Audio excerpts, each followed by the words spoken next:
Evangelho de Jesus Cristo segundo São João. Glória a vós, Senhor. Naquele tempo, os judeus discutiam entre si, dizendo: como é que ele pode dar sua carne a comer? Então Jesus disse: em verdade vos digo, se não comerdes a carne do Filho do Homem e não beberdes o seu sangue, não tereis a vida em vós. Quem come a minha carne e bebe o meu sangue tem a vida eterna, e eu o ressuscitarei no último dia, porque minha carne é verdadeira comida e o meu sangue verdadeira bebida. Quem come a minha carne e bebe o meu sangue permanece em mim e eu nele. Como o Pai que vive me enviou e eu vivo por causa do Pai, assim o que me come viverá por causa de mim. Este é o pão que desceu do céu. Não é como aquele que os vossos pais comeram, eles morreram. Aquele que come este pão viverá para sempre. Assim falou Jesus, ensinando na sinagoga de Cafarnaum. Palavra da salvação. Glória a vós, Senhor.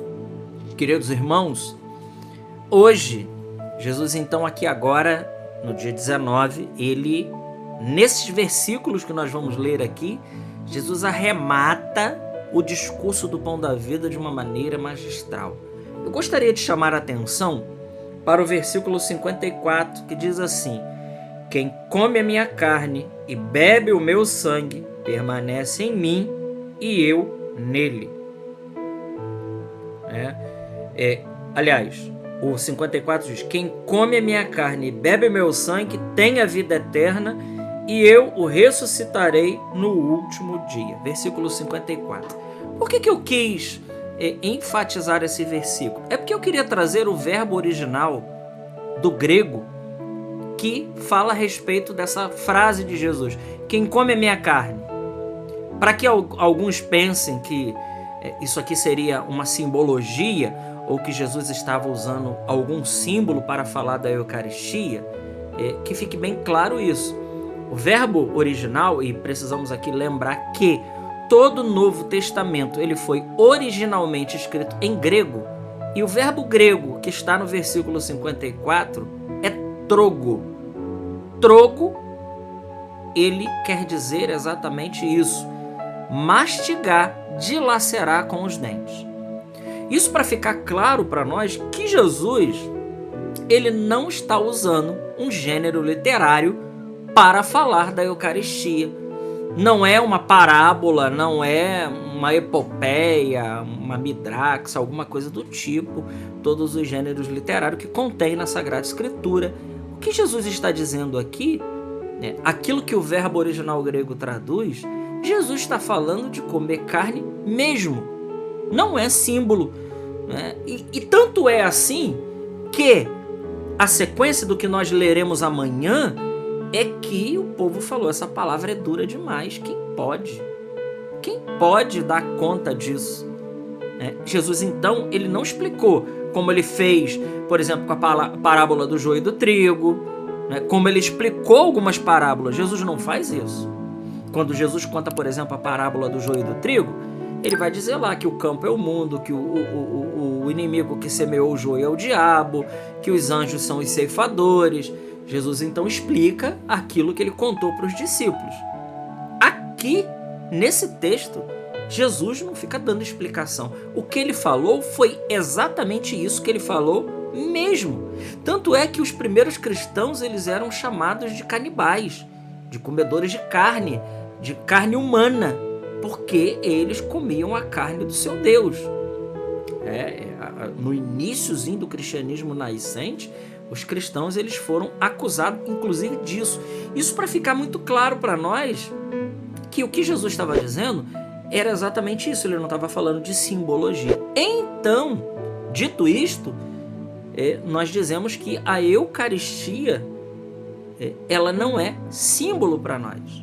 Então nós voltamos ao tema da Eucaristia, que nós estamos durante todo esse capítulo 6, desde uma introdução que o Senhor fez. Agora aqui, nesses versículos que nós lemos, Jesus ele coloca a pedrazinha final em cima da coisa, dizendo exatamente aquilo que ele queria dizer. Quem come a minha carne e bebe o meu sangue tem a vida eterna, e eu o ressuscitarei no último dia. Quem come a minha carne e bebe meu sangue, permanece em mim e eu nele. Então, é um jeito muito maravilhoso de se unir a Jesus. Nós temos aqui, nesse mundo, alguns jeitos de se unir a Deus. Nós nos unimos a Deus pela oração, né? Nós nos unimos a Deus quando nós estamos fazendo uma caridade ao nosso irmão. Por quê? Porque Deus, ele habita no nosso irmão. Nós nos unimos a Deus quando nós lemos a palavra de Deus, quando nós recitamos alguma prática de piedade, como o Santo Terço, a Liturgia das Horas, que é o ofício da igreja e tudo mais. Todas são maneiras da gente estar se unindo a Deus por esses meios. Mas nenhum meio é mais eficaz de se unir a Deus quanto recebendo a Santíssima Comunhão Sacramental. Esse é o jeito mais eficaz, porque é um jeito que Deus nos toca sensivelmente, porque cada sacramento ele contém aquilo que significa. Quer dizer isso?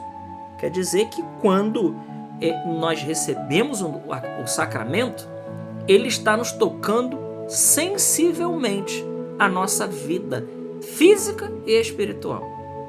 É verdadeiro isso, está acontecendo ali. Santa Teresa d'Ávila diz algo maravilhoso a respeito disso. Ela diz que aqueles, por exemplo, que comungam, quem faz uma comunhão sacramental, estando com as disposições necessárias, que se supõe o estado de graça, essa pessoa, no momento da comunhão, pelo menos por 10 minutos, ela vai às sétimas moradas. Ainda que a gente não sinta isso, ainda que a gente não experimente isso, mas o nível de união com Jesus no momento, principalmente os 10 minutos ali, é um nível, volto a dizer, ainda que a gente não experimente isso, é um nível de uma união, de uma sétima morada, aquele matrimônio espiritual que a gente se une com o nosso Senhor.